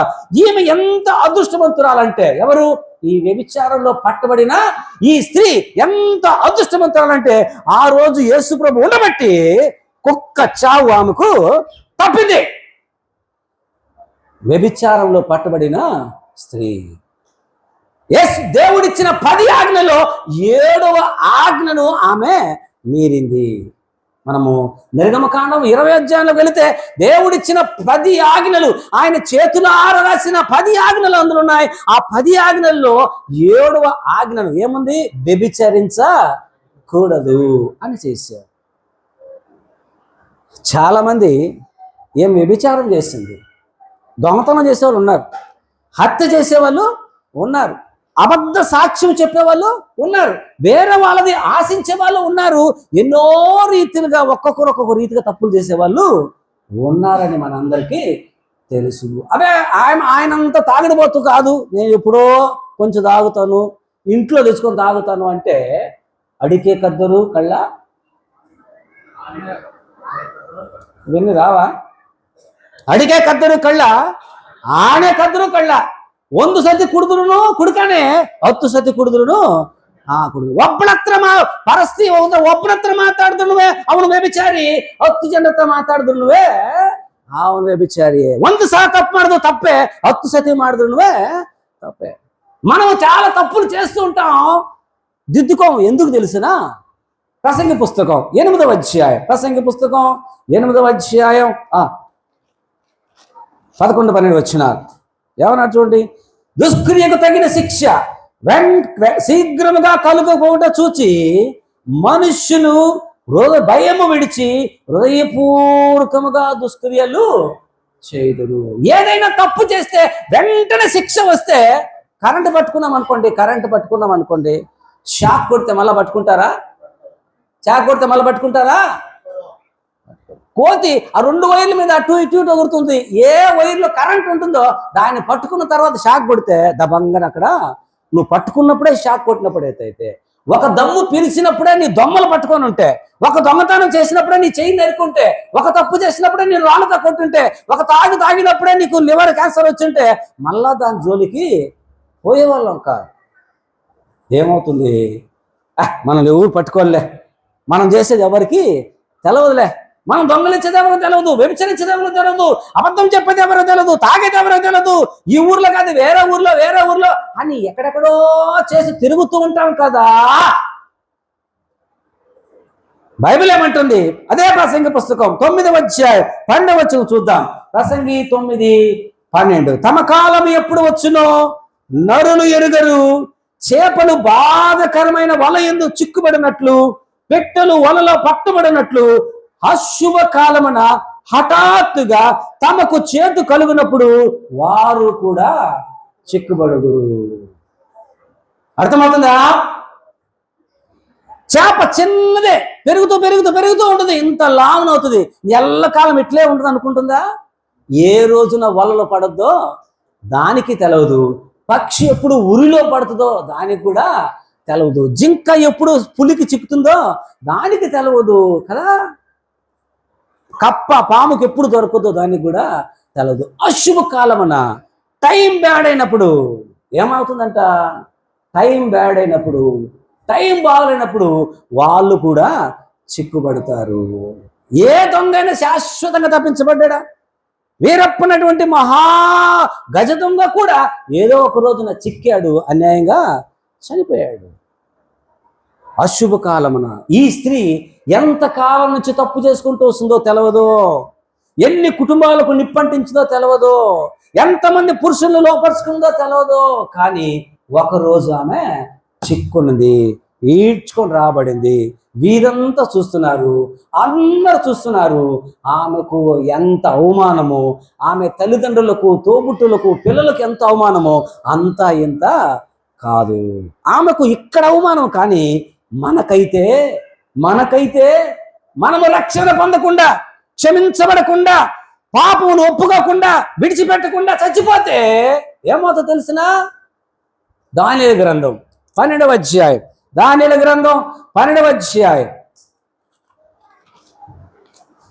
దానియేలు గ్రంథం 12వ అధ్యాయం 2వ వచనం. మరియు సమాధులలో నిద్రించు అనేకులు మేలుకొనెదరు, కొందరు నిత్య జీవము అనుభవించుటకు, కొందరు నిందల పాలగుటకు, నిత్యముగా హేయులగుటకును మేలుకొంటారు. చచ్చిపోయిన వారందరూ కూడా సమాధిలో ఉండి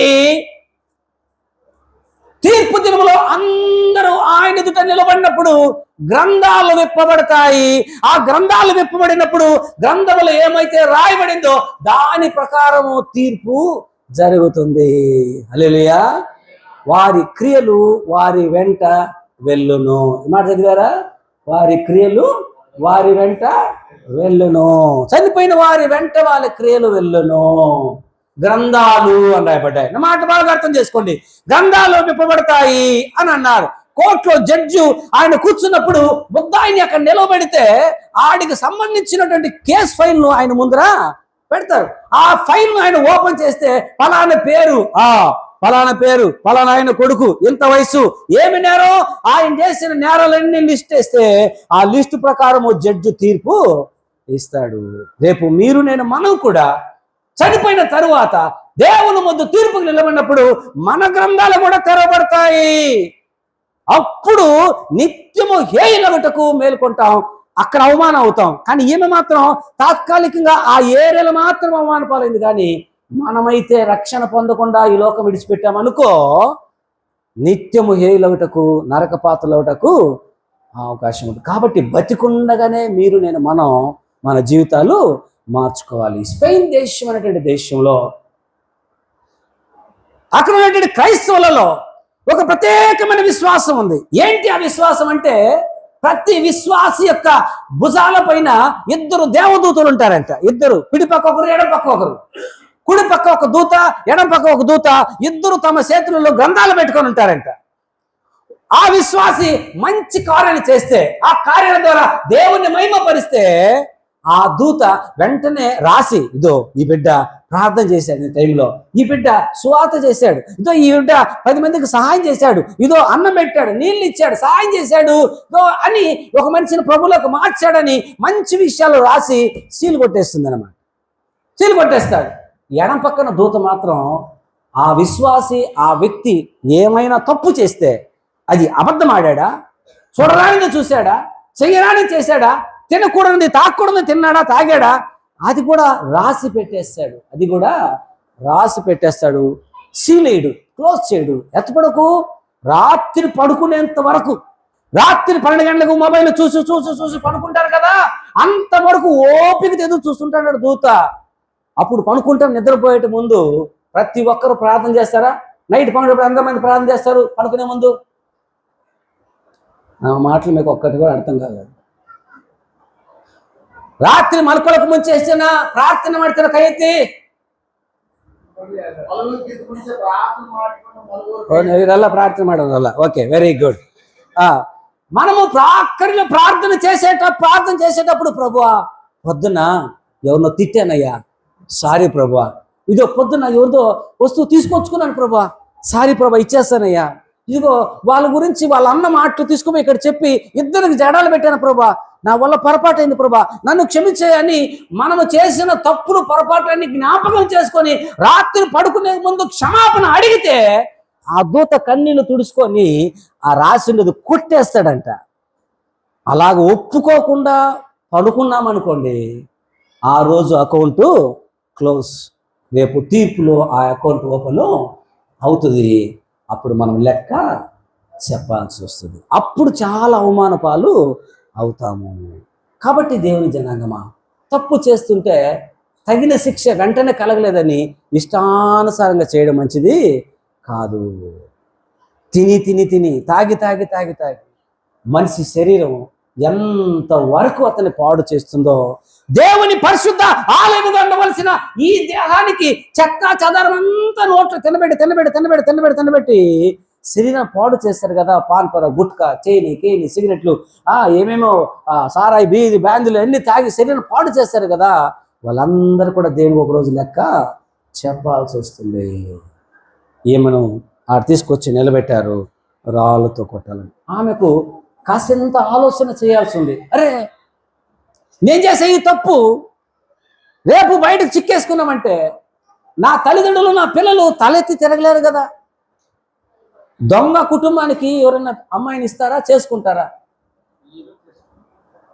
ఒక దొంగ కుటుంబానికి పిల్లని ఇస్తారా, పిల్లని చేసుకుంటారా?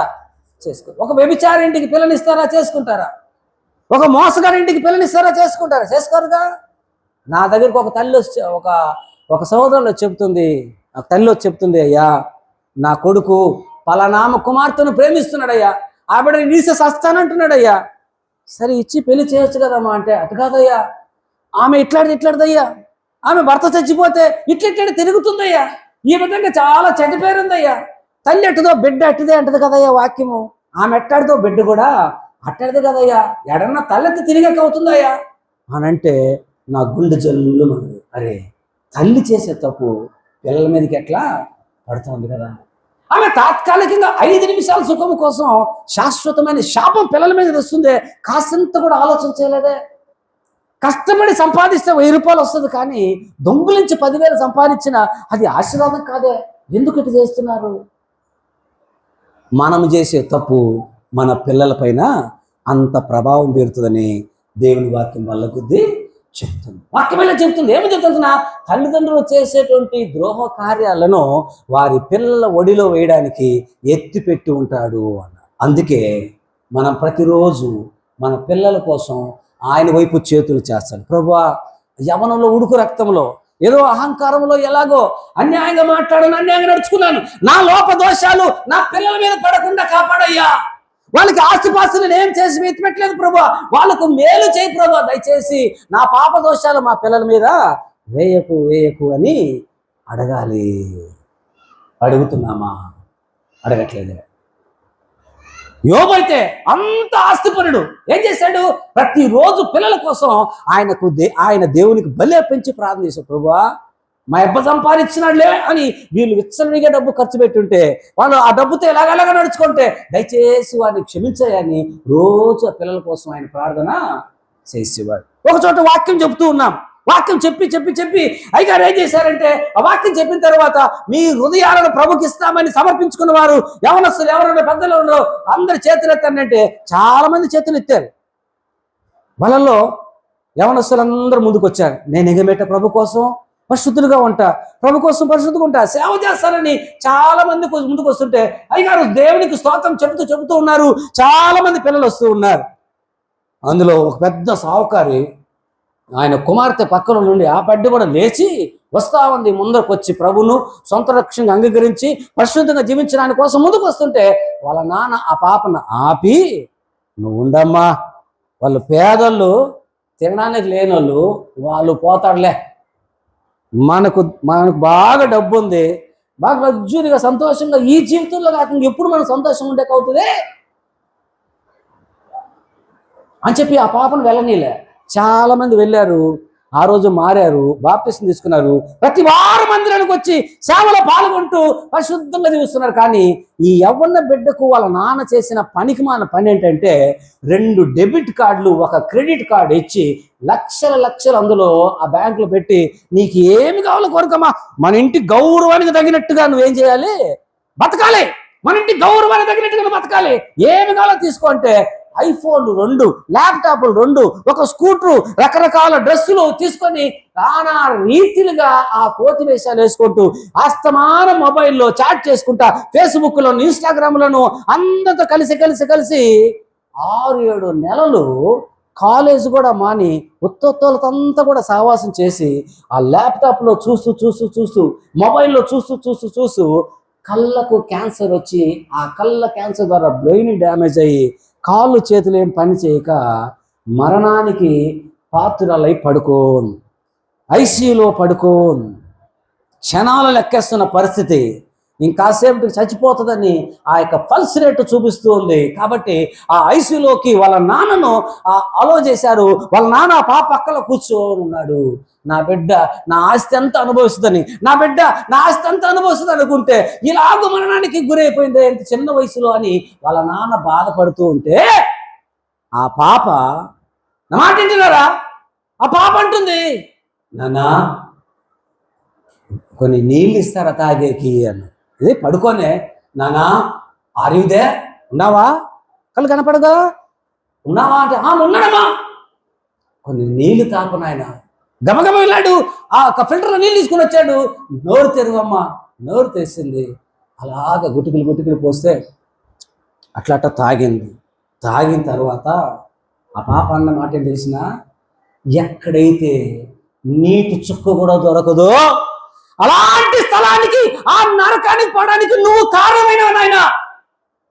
ఆ రోజు నేను ప్రభువుకు సమర్పించుకొని పరిశుద్ధంగా జీవిస్తానని నేను ముందుకు పోతుంటే నాకు డబ్బు అన్ని ఫోన్లు వగైరా తీసిచ్చి దీంట్లోనే సమయం గడిపేలాగా చేసి దేవునికి దూరంగా పాపానికి దగ్గరగా నన్ను పెంచి నాకు ఈ క్యాన్సర్ వచ్చి బ్రెయిన్ పోయి ఇప్పుడు ఏమి చేయలేని పరిస్థితిలో చచ్చిపోతే నరకంలో ఆ ధనవంతుడు చిటికిడి నీళ్ళ కోసం అడిగాడే, అలాంటి స్థలానికి వెళ్ళడానికి నువ్వు కారణమైనావు. అవునమ్మా, నేనేమా పాపిని, నేనేమో నిన్ను చెడుతున్నాను అని ఆయన అప్పుడు బాధపడుతున్నాడు. ఇంకాసేపు అయింది. ఆ పాప అంటుంది, నాయనా ఇప్పుడు టైం ఎంత, ఇప్పుడు టైము ఎంత అన్నాడు. అమ్మా సాయంత్రము 5:30 అమ్మా, సాయంత్రము 5:30 అని అంటే ఎక్కడైతే రేయి పగులు తెలవదో, ఎప్పుడు కట్టిక చీకటి బిలవలోనికి టైం ఎంతో తెలవని ఆ యొక్క పాతాళంలోనికి వెళ్ళడానికి నువ్వు కారణమైనవు నాయన అనంటే అప్పుడు కూడా అవునమ్మా, నేనేనమ్మా, నువ్వు పాతాళానికి పోవడానికి నేనే కారణమమ్మా అని అంత బాధపడే ఏడుస్తున్నాడు. ఇప్పుడు ఏడిస్తే ప్రయోజనం? ఇంకాసేపు అయిన తర్వాత, నానా కొన్ని నీళ్ళు ఇస్తావా అని అడిగింది. ఇస్తానమ్మా అని చెప్పి గబగబాపై నీళ్ళు తీసుకుని వచ్చే లోపల నోరు తెరిసి అట్లే నోట నీళ్ళు పోస్తాడు. నీళ్ళన్నీ కూడా బయటకు వస్తాయి. ఏమన్నా ప్రయోజనమా? ఏమీ ప్రయోజనం. గత వారంలోన ఆర్సీబీ గెలిచింది. దాని సంభ్రమోత్సవం బెంగళూరులో చేశాడు. నేను సారు ఇద్దరం చిత్తూరులో మీటింగ్ ముగించుకొని నైట్ 12 గంటలకు బస్సులో మేము వస్తున్నాం. కేకలు పెట్టుకుంటూ అరుస్తూ ఉన్నారు. ఇంకా ఫుల్గా తాగి బస్సులు ఆపి, రోడ్లు ఆపి ఆర్సీబీ అని అరుస్తున్నారు. ఎన్ని గంటలకు? 12 గంటలకు. కానీ సాయంత్రం 6-7 గంటలకు ఎంత మొద్దుకో ఆ స్టేడియంలో 8 లక్షల మంది ఒక్కసారి గుమిగూడి తొక్కిసలాట్లో 11 మంది చచ్చిపోయారు కదా. ఆ 11 మందిలో 14 వయసున్న ఒక అబ్బాయి కూడా 14-17 వాడికి వయసు, ఇంజనీర్ చదువుతున్నాడు. వాడు కూడా చచ్చిపోయాడు. ఆ తొక్కిసలాట్లో వాడు కూడా చచ్చిపోయాడు. ఒకే కొడుకంట. యూట్యూబ్లో మీరు చూడండి. ఆ సమాధి మీద పడి వాళ్ళ నాయన ఎంత దొర్లాడు ఏడుస్తున్నాడంటే అంతగా ఏడుస్తున్నాడు. ఆ సమాధి మీద పడి 100 కోట్ల ఆశ సంపాదించినరా నీకోసం. ఎన్ని కోట్లు అంట? 100 కోట్లు సంపాదించినరా నీకోసం. ఇప్పుడు నేను దాన్ని పెట్టుకొని నేను ఏమి చెయ్యాలరా? నాకు నువ్వు తలకూరు పెట్టాల్సి ఉంది, నీకు నేను పెట్టాను కదా అని అప్పుడు ఏడిస్తే ఏం ప్రయోజనం? నీ బిడ్డలను నువ్వు ప్రభువులో నడిపిస్తున్నావా? నువ్వు ప్రభువులో నడుచుకుంటున్నావా? మనం కరెక్ట్గా ఉంటే మన పిల్లలు కరెక్ట్గా ఉంటారు. మనం కరెక్ట్గా లేకపోతే మన పిల్లలు కరెక్ట్గా ఉండగలరు. ఎండ్రకాయ అంటారు, ఏడికాయ అంటారు, తెలుసు కదా. అవి భార్య భర్తలు ఇద్దరు తమ బిడ్డను అన్ని రోజులు గూట్లో పెంచుకొని తర్వాత బయటకు తీసుకొని వచ్చి ఒకరోజు ఇట్లే ఆ యొక్క చెరువు గడ్డన కూర్చొని భార్య భర్త ఇద్దరు కూర్చున్నారు. బిడ్డ ఆడుకోవడానికి గడిచారు. ఆ ఏడికాయ పిల్లకు ఏదో పేడ ముద్ద ఏదో దొరికినట్టు ఉంది. దాన్ని ఫుట్బాల్ లాగా ఇటు ఆడుకుంటారు.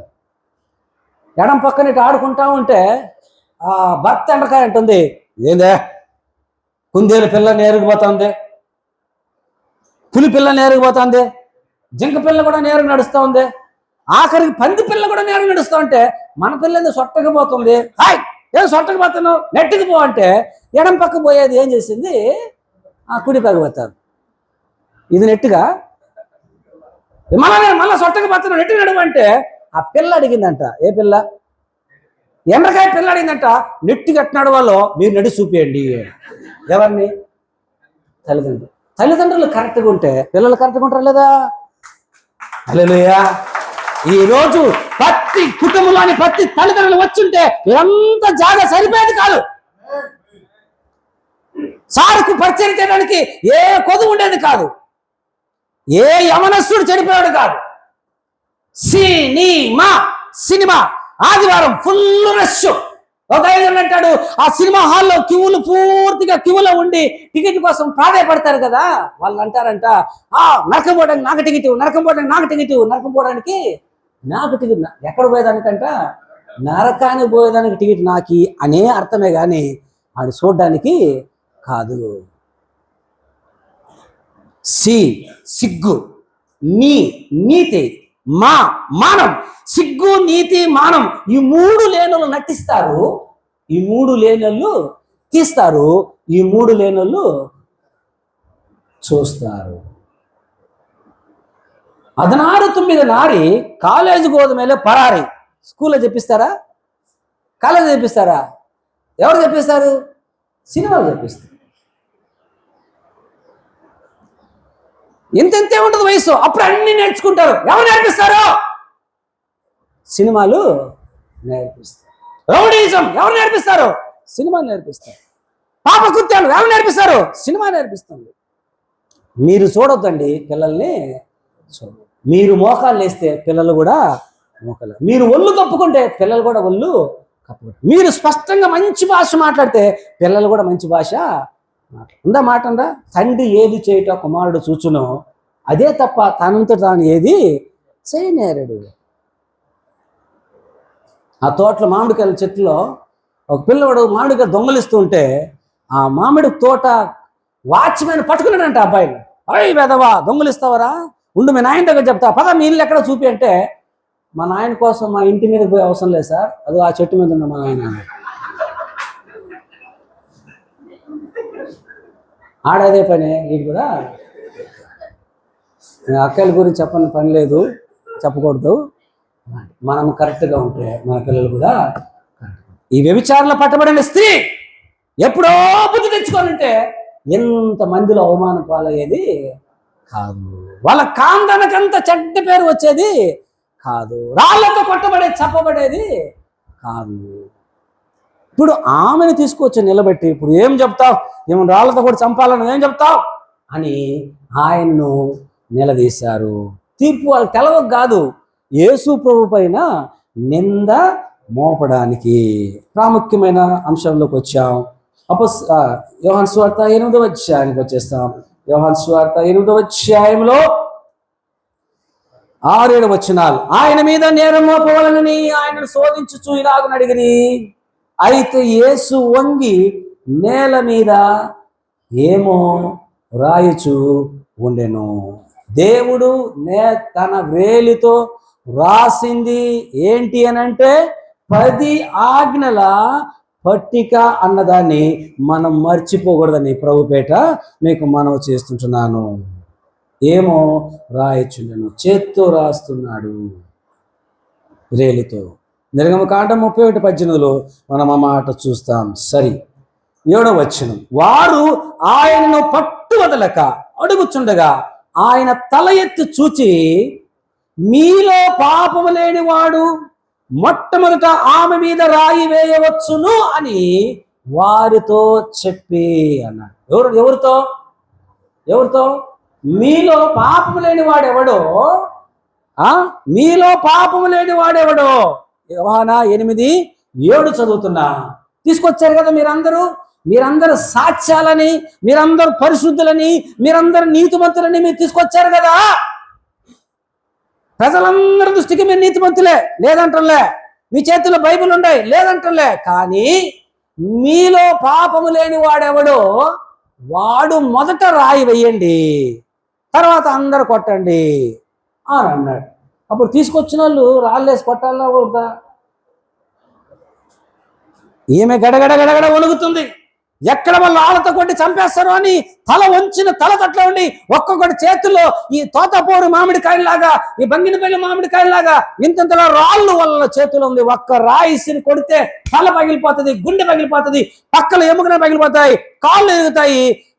అర్ధ గంటలకు ఒక్క సావు చచ్చిపోతుంది అనమాట. వాళ్ళు అట్లా చంపేది.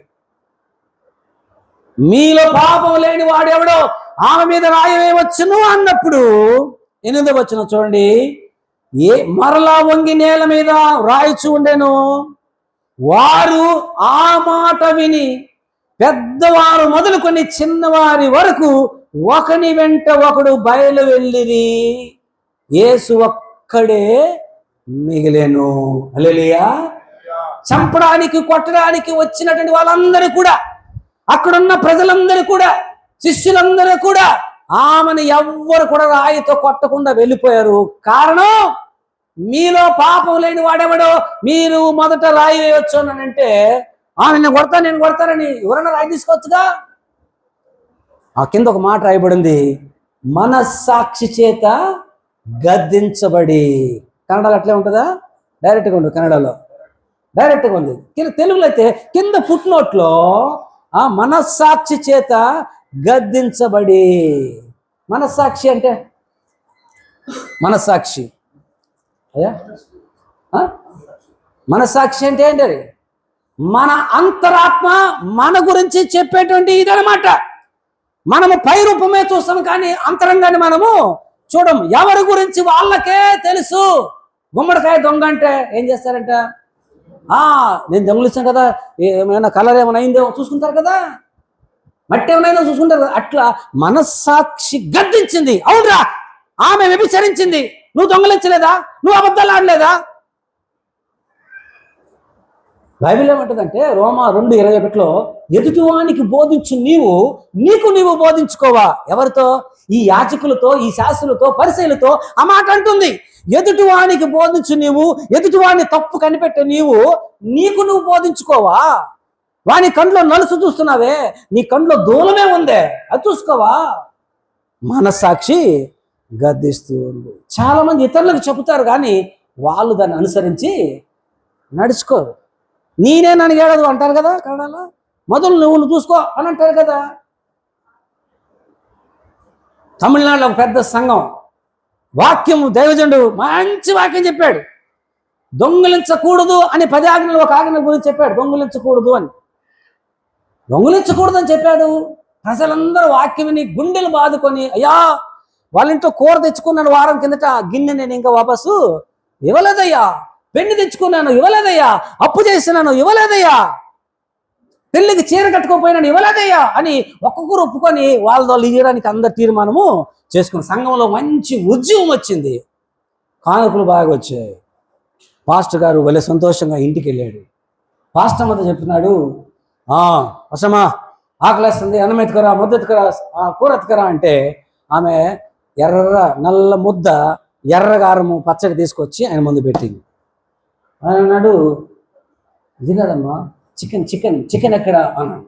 ఏం చికెన్ అండి అంటే, అదే మన శుక్రవారం ఎవరిదో కోడి మన పెరట్లోకి వస్తే దాచిపెట్టమన్నాను కదా, ఆదివారం దాన్ని కోసుకుంటే 300 మిగులుద్దని చెప్పాను కదా, ఆ కోడి ఏది పోయలేదా ఇంకా అంటే, లేదండి ఈరోజు మీరు చెప్పిన వాక్యం నా గుండెలే బద్దలు చేసిందండి పాపం. అందుకని ఆ వాక్యం విన్న తర్వాత నేనేం చేశానంటే, ఆ కోడి మందు కాదు కదా అని తాడు ఇప్పాను, వాళ్ళ ఇంటికి అది వెళ్ళిపోయిందండి. బలి ఉన్నదండి ఈరోజు వాక్యం అంటే. ఫాస్ట్ ఏమనాలా? సంతోషపడాలిగా.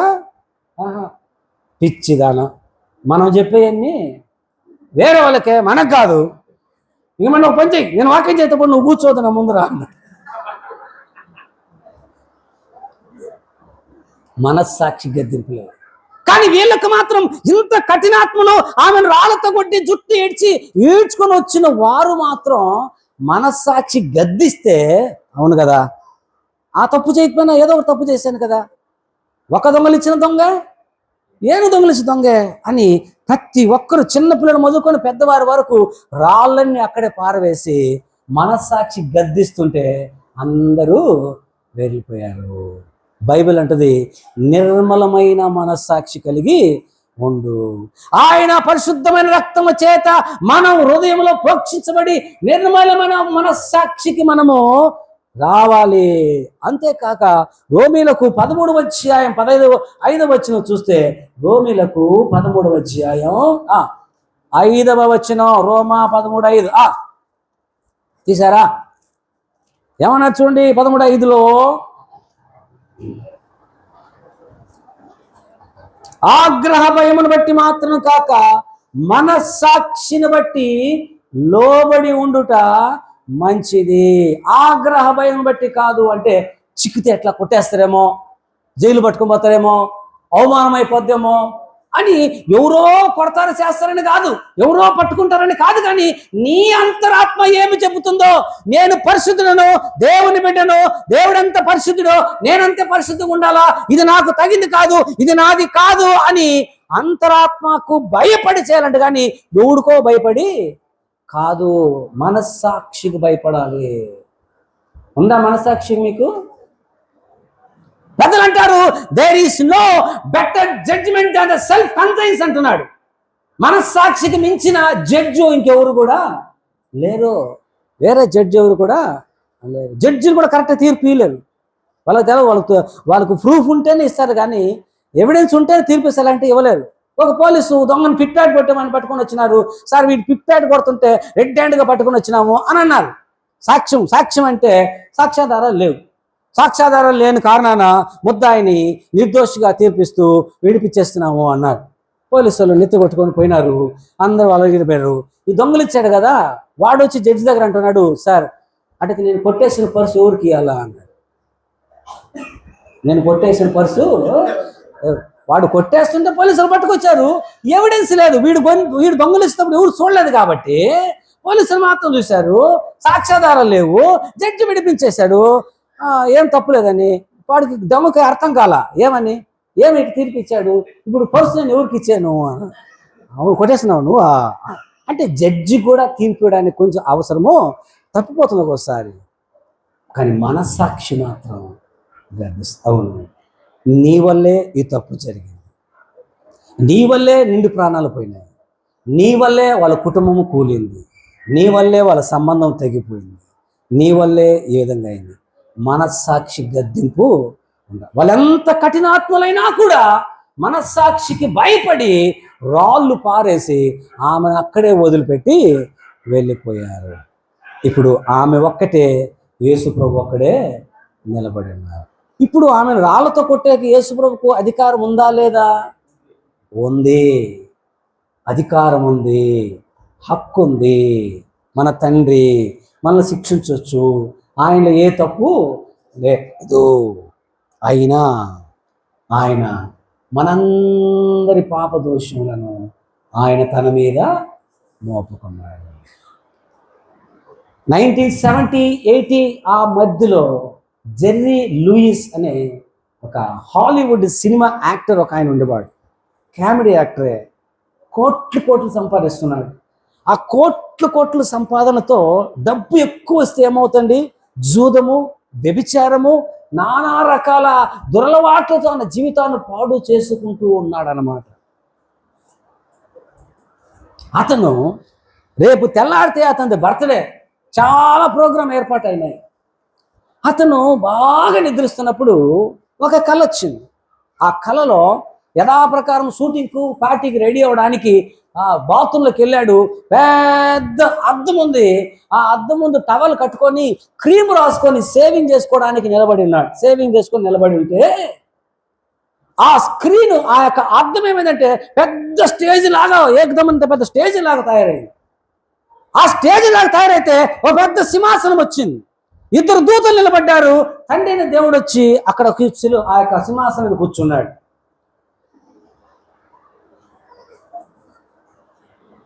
సైతాన్ దూతలు వచ్చారు. సైతానే వచ్చాడు. నేరుగా వచ్చి తండ్రి అయిన దేవుడితో చెప్తున్నాడు, తండ్రి వీడి డబ్బు కావాలన్నాడు, సెలబ్రేట్ కావాలన్నాడు, సెలబ్రేట్ చేసినాను, డబ్బు ఇచ్చినాను, సుఖము కావాలన్నాడు. వాడికి సుఖము ఏమేమి కావాలో అన్ని చేశాను, వాడి కోరికలన్నీ తీర్చానయ్యా. వాడి శరీరం కోరుకున్న అన్ని కోరికలు. ఒక సినిమా యాక్టరు డబ్బున్న వాడు ఏమేమి కోరికలు తీర్చుకుంటాడో ఆ కోరికలన్నీ వాడు తీర్చినాను కాబట్టి వాడు నావాడు, రేపు వాడు చచ్చిపోతాడు, నేను నరకానికి తీసుకొని పోతాను, నాకు పర్మిషన్ అని తండ్రి దేవుని దగ్గర అడుగుతున్నాడు. ఎవరి గురించి? జెర్రీ లూయిస్ గురించి. వీడు ఆ సీన్ చూసి గడగడగడ వణిగిపోయి చెమటలు కారి, వాడు పూసుకున్న క్రీమ్ అంతా, సేవింగ్ క్రీమ్ అంతా కారిపోతూ నేను ఇన్ని రోజులు తాగింది, తమిళనాడింది, ఆ హీరోయిన్తో ఈ హీరోయిన్తో సైడ్ యాక్టర్తో నేను చక్కని మాడింది, వ్యభిచరించిందంతా కూడా ఈ సైతాన్ గడిచిన ఇదేనా? వాడిచ్చిన కోరిక వాడి వల్ల నేను కోరిక తీర్చుకున్నానా? ఈ శరీరాన్ని ఇలాగ సుఖపెట్టింది వాడి వల్లనా? అయ్యో నేను నరకానికి పోతానే అని వాడు దిగులు పడుతూ ఉంటే, ఏమి ఇప్పుడు ఎట్లా అన్నప్పుడు యేసు ప్రభు ఇంకొక భాగంలో నుంచి భారమైన సిలువ మోసుకొని కష్టపడుతూ అడుగు పెట్టుకుంటూ వస్తున్నాడు. అడుగడుకు రక్తము ఆ ముద్రలు పడుతున్నాయి, చెమట రక్తంగా కారిపోతుంది. ముళ్ళ కిరీటం ఒత్తుంటే ఆ ముళ్ళ కిరీటం నుంచి ఆ రక్తం కారిపోతుంటే సైతానుగాడు ఇక్కడ కూడా వచ్చేసాడు ఈయన అని కోపగించుకుంటున్నాడు. ఆ యేసుప్రభులాగా భారంతో వస్తూ సిలువ మోసుకుంటూ వచ్చు ఆ ఎంటుకలు అనుకొని రక్తం తుడుచుకొని తండ్రి అయిన దేవునితో అంటున్నాడు, తండ్రి జెర్రీ-లూయిస్ నావాడయ్యా, ఆడి కోసమే కదా నేను భూలోకానికి పోయింది, ఆమె కోసమే కదా భూలోకానికి పోయింది. వాడు తెలుసో తెలియక చేసిన తప్పులన్నిటి కొరకు నేను ఈ విధంగా శిక్ష అనుభవించినానయ్యా. నా రక్తం ఇచ్చి అతన్ని కొన్నాను, అతడు నావాడు అన్నాడు. హల్లెలూయా, హల్లెలూయా. నువ్వు ఎంత ఘోర పాపమైనా బతికున్నప్పుడు దేవుడు నిన్ను సొంతగా అంగీకరిస్తాడు. నువ్వు మారు మనసు పొందకుండా చచ్చిపోతే అప్పుడు నేను ఒప్పుకోడుతుందా? జెర్రీ-లూయిస్ నావాడు అని యేసుప్రభు చెప్పిన వెంటనే సైతాను వచ్చేసినడా అని చెప్పి సైతాన్ అటు వెళ్ళిపోయినాడు. ఈ జెర్రీ-లూయిస్ మాత్రం గడగడ ఓనికి నిద్ర రాలా, ఏమి రాలా, బెప్పరి కొట్టుకొని లేసి ఈ శరీరాన్ని తాత్కాలికంగా సుఖంగా పెట్టుకొని శాశ్వతంగా నరకమైదానికంటే ఇవన్నీ వదిలిపెట్టి నేను ప్రభుని నమ్ముకొని ప్రభు కోసం సాక్షిపెట్టిగా జీవించేది మేలు అని ఆ డబ్బు, ఆ సినిమా అంతా ఇడిచిపెట్టి ఒక సేవకునికి అసిస్టెంట్గా ఉండి ఇటీవలనే 72 వయసులో ఆయన చనిపోయాడు. ప్రియమైన దేవుని జనాంగమా, యేసు ప్రభు గనుక నీ గురించి వాదించకపోతే, ఈ బిడ్డ కోసమే నేను ప్రాణం పెట్టాను, రాళ్లతో కొట్టదండి, ఈ బిడ్డ కోసమే ప్రాణం పెట్టాను, నరకంలో పంపించదండి అని ఆయన కనుక మన తరపున వాదించకపోతే భలే కష్టం. యోబు గ్రంథం 33వ అధ్యాయం, యోబు గ్రంథం 33వ అధ్యాయం 24వ వచనాన్ని ఒక మాట చదువుకొని ముగించుకోవడానికి ప్రయాసపడదాం. 33:23 నరులకు యుక్తమైనదేదో దానిని వానికి తెలియజేయటకును వేలాది దూతల్లో గనుడగు ఒకడు వానికి మధ్యవర్తి అయి ఉండిన ఎడల దేవుడు వాని కరుణ చూపి పాతాళమునికి దిగి వెళ్లకుండా వారిని విడిపింపుము, ప్రాయచిత్తము నాకు దొరికెను. ప్రాయచిత్తం, అతనికి జరగవలసిన ప్రాయచిత్త శిక్ష నేను పొందాను, అతన్ని విడిచిపెట్టు అని యేసు ప్రభు గారిని చెప్పకపోతే నీకు నాకు విడుదల లేదు.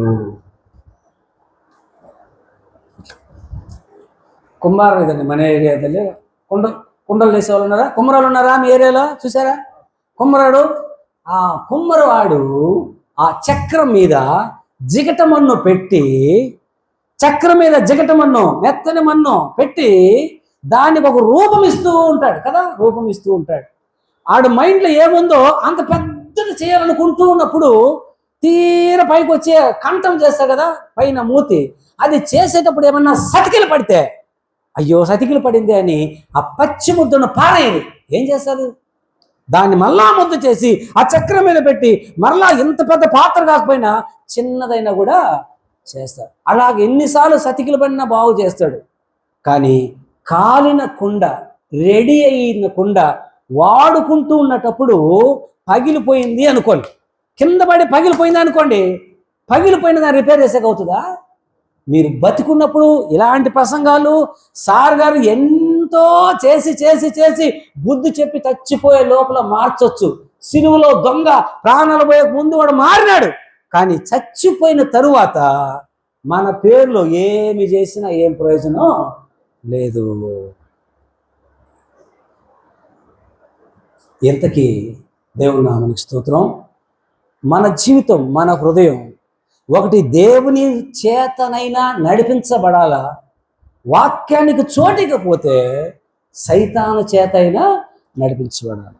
దేవుని చేత నడిపించబడితే పరిశుద్ధమైన ఆలోచనలు, నశిస్తున్న ఆత్మల పట్ల భారం, పేదల పట్ల భారం అనుకుంటుంది. కానీ దేవుని వాక్యానికి చోటు లేదనుకోండి, ఈ శరీరాన్ని అక్రమ విషయాలకు, చెడిపోయే విషయాలకు పాత్రలుగా చేస్తూ ఉంటాం. సార్ నేను అనంతపురంలోని ఒక మారుమూల ప్రాంతానికి సువార్తకు తీసుకెళ్లారు మమ్మల్ని. ఇట్లా మీటింగ్ పిలిచారు. చర్చ్ డెడికేషన్ అయింది. చర్చ్ డెడికేషన్ అయిన తర్వాత చాలా మంది వచ్చి నిలబడి నిలబడ్డారు. ప్రార్థన నిలబడుతుంటే అహోక కోసం ప్రార్థన చేస్తున్నాం, బాగా అవుతుంది, వెళ్తున్నారు. ఒక అక్క మాత్రం అందరిని ముందుకు దొబ్బుతుంది. ఏమని? నువ్వు ప్రార్థన సార్ సార్ సార్ ఈమె కోసం చేయండి, సార్ సార్ సార్ సార్ ఈ పాప కోసం చేయండి, సార్ సార్ సార్ సార్ ఈయన కోసం చేయండి అని అందరిని ఆమె దొబ్బుతుంది. కానీ ఆమె మాత్రం ముందరకు రాలా. ఇక్కడ ప్రార్థన చేస్తున్నాను, మైండ్లో ఒకటే, ఫస్ట్ ఆమె కోసం ప్రార్థన చేయి, ఫస్ట్ ఆమె కోసం ప్రార్థన చేయని మనసులో ప్రేరేపణ అవుతుంటే వీళ్ళందరినీ పక్కకు దొబ్బి, అక్క నువ్వు రాక ముందరికి, నాకొద్దు నేను బాగున్నానా, వాళ్ళ కోసం చెయ్యన్న. లేదు తల్లి నువ్వురా, నీకోసం ప్రార్థన చేయాలి. పోమా సార్ పిలుస్తున్నారు పో. వాళ్ళందరూ వేసారు. వచ్చి బైబిల్ గుండెలు కట్టుకొని నిలబడింది. బైబిల్ తీసి పక్కనిచ్చి నిలబెట్టి తల మీద చేయబెట్టి ప్రార్థన చేస్తున్నాను. ఒంట్లోకి దురాత్మ బయటికి వచ్చింది. వచ్చేసి ఆమెను బెండు చేస్తుంది. బయటికి తీసేసావే అన్నట్టుగా జుట్టు పట్టుకొని అడుగుతున్నా, ఏమేమి చేశావు, ఏమేమి చేశావు అని అడిగితే, ఏమేమి తెచ్చిపెట్టావు అని అడుగుతున్నా దాన్ని. అదంటుంది ఎయిడ్స్ తెచ్చిపెట్టాను అని. ఏం తెచ్చిపెట్టానంట? ఎయిడ్స్ జబ్బు తెచ్చిపెట్టాను. దయ్యం అంటుంది ఎయిడ్స్ జబ్బు తెచ్చిపెట్టాను. అందరూ చూస్తున్నారు. నువ్వు తెచ్చిపెట్టినంత తీసుకొని పోతావా లేదా, అగ్ని కురిపించానా అని అంటే, అలా వెళ్ళిపోతాను. అరికాళ్ళు మొదలుకొని తౌడుకొని దాన్ని తెచ్చిపెట్టుకున్న జబ్బునంతా తీసుకొని అట్లే పడిపోయింది ఆమె. సైతాన్ని వెళ్ళిపోయేసింది. లేచి చూసింది. ఏమైంది? ఏం కలలేక, ఇక ఇంటికి వెళ్ళి నూనె తెచ్చుకోపో, ప్రార్థన చేస్తాను. ఆమె నూనె తీసుకోవడానికి వెళ్ళే లోపల నన్ను పిలిచి చూసిన పాస్టర్ అడిగాను, ఏం బ్రదర్ ఈ సిస్టర్ యొక్క ప్రాబ్లం ఏంటంటే, అవును సార్ వాళ్ళు భర్త చచ్చిపోయి 2 ఏళ్ళు అయింది, ఆమె కొంచెం గాలికి తిరుగుతూ ఉంది. ఆ దెయ్యం చెప్పింది కరెక్టే. నీ అక్రమ కోరిక నువ్వు కాదా తీర్చుకున్నది, ఎవరు తీసుకుంటున్నారు? సైతాను లోపల ఉండి తీరుస్తున్నాడు, వాడు తీర్చుకుంటున్నాడు. ఒక తాగుబోతు సముద్రం మీద తల మీద చేపెట్టి ప్రార్థన చేస్తే ఆ దురాత్మ బయటకు వచ్చి ఇంగ్లీష్లో మాట్లాడుతుంది. ఐ వాంట్ గో అంటుంది. వాడు ఆవులు వేపుకునేవాడు, కన్నడ తప్ప ఇంకేమి రాదు. వాడు ఇంగ్లీష్లో మాట్లాడుతున్నాడు. ఎందుకు బాబు అంటే, నేను ఇతనికి తాగుడు నేర్పినాను, అతనిలో ఉండే నేనే తాగుతున్నాను. తాగుతావా? తాగో, దేవా అగ్ని కురిపించి దీన్ని కాల్చునైనా అని అంటుంటే, అప్పుడు లోబడి వెళ్ళిపోతానని ఆడు వెళ్ళిపోయింది. ఆ దెయ్యం వెళ్ళిపోయిన తర్వాత తాగుడు ఇస్తే వాడు తాగుతాడా? సార్ నాకు అలవాట్లేదు సార్, అదే బాగలేదు సార్ అంటే తాగేవాడు వాడికి ఇష్టం వచ్చి తాగలే, వాడిలో దెయ్యం ఉండి తాగుతున్నాడు. దొంగతనం చేశాడు, వాడికి ఇష్టమైతే దొంగతనం చేయలే, వాడిలో దెయ్యముడు దొంగతనం చేస్తుంది. కోపిష్టుడు వాడికి కోపట్లే, దెయ్యము వాడిలో ఉండి కోపము తెప్పిస్తుంది. వ్యభిచరించేవారు కూడా ఇష్టానుసారంగా తప్పు చేయట్లే, వాళ్ళలో దెయ్యం ఉండి చేపిస్తాం. ఇప్పుడు ప్రభు ఏం చేశాడంటే ఆమెతో అంటున్నాడు, అమ్మా నిన్నెవరు కొట్టలేదా అంటే, ఎవరు కొట్టలేదు ప్రభు. యేసు ప్రభు పదం ఏనండి, ఏమ్మా చాలా ఇంకా మాన మర్యాద పోవాలన్నా నీకు సిగ్గులేదు అని అట్టంలే. ఏమన్నాడు? అమ్మా. అందుకే పాట రాశారు, అమ్మా అని పిలిచావ ప్రభువా, అది ఎవ్వరు పిలువని పలుకు, నేనెన్నడు వినని పలుకు. ఒక వేశ్యను, వ్యభిచారంలో పట్టుబడిన స్త్రీని అమ్మ అన్న ఏకైక వ్యక్తి మన ప్రభు అక్కడే. హల్లెలూయా. ఆమెలో మంచితనాన్ని, ఆత్మ విలువని తెలుసుకున్నాడు. మనిషి యొక్క ఆత్మ ఎంత విలువైందంటే ఆ ఒక్క ఆత్మ కోసం ఇటుపక్క సైతాను పోరాడుతున్నాడు, యేసు ప్రభు కూడా పోరాడుతున్నాడు మన ఆత్మ కోసం. మన ఆత్మ గురించి మన విలువే తెలవట్లేదు. ఇదే శాశ్వతం, తిందాం తాగదాం సుఖిద్దాం అనుకుంటున్నారు. కానీ దీని విలువ సృష్టికర్తకు తెలిసి ఆయనే లోకానికి వచ్చి మనందరి కోసం ప్రాణం ఇచ్చి ఆయన మనల్ని విడిపించాడు. హల్లెలూయా. ఆమెతో ఒక మాట అంటున్నాడు, అమ్మా మరి ఎక్కువ కీడు నీకు కలగకున్నట్లు ఇకెన్నడు పాపము. ఆసుపత్రిలో డాక్టర్లు ఆ తాగుడుబోతుకి, పాన్పర గుటకా తినేవాడికి ఆ పేగులు లేక ఎన్ని కట్ చేసినా నాలుక సగం కట్ చేసిన తర్వాత చెప్పేది, ఇన్నెందుకు కుడియబెడప, ఇన్నెందుకు తంబాకు సేవించబెడప అంటారా లేదా? ప్రభు కూడా అంటున్నాడు, మరెక్కువ కీడు నీ కలక్కున్నట్లు ఇకెన్నడు పాపము. ఆ రోజు ఒక్కరోజే యేసుప్రభుకి ఆమె లైఫ్లో దొరికాడు, మళ్ళా దొరుకుతాడా? ఈరోజు మంది రేపు మంది కాదు.